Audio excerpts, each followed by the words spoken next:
Good morning sa inyo mga kabayan. Ngayong araw, bubunutin natin yung susunod na schedule para sa mga taga-Riyadh. So, eto na mga taga-Riyadh, abangan nyo yung bubunutin natin.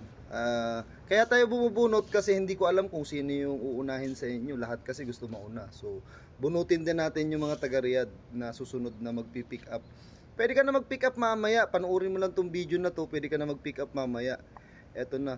Habang inaalog ni Kakat, anak ko mismo ang nagbubunot nito ha, kaya walang daya. Ayan, si Kathleen mismo ang nagbubunot. Eto na, congratulations!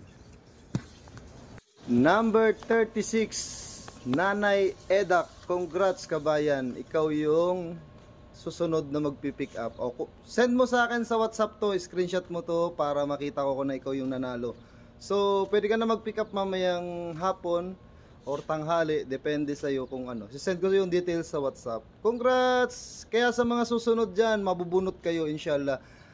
Kaya ko lang ginawa tong bunutan na to para makita natin ng patas yung pagkakasunod-sunod ng schedule. So lahat kayo naka-line up for schedule, lahat ng nagpalista. Sa mga hindi pa nagpalista, abangan nyo sa YouTube live natin. Magla-live tayo sa YouTube para makapagpalista ulit kayo. Bibigyan ko kayo ng pagkakataon para makapagpalista. Lahat kayo i-schedule ni Mamang Guard. Sisikapin kong maubos kayo. Siyempre, lahat kayo gusto ko mabigyan ng free food.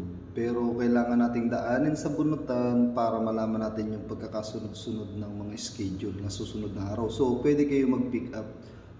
Minsan gagawa rin tayo ng on-the-spot schedule. So, abang lang kayo. Stay tuned sa ating channel. Suportahan natin yung mabuting gawain sa kapwa. Maraming salamat sa inyo mga kabayan. Syukran!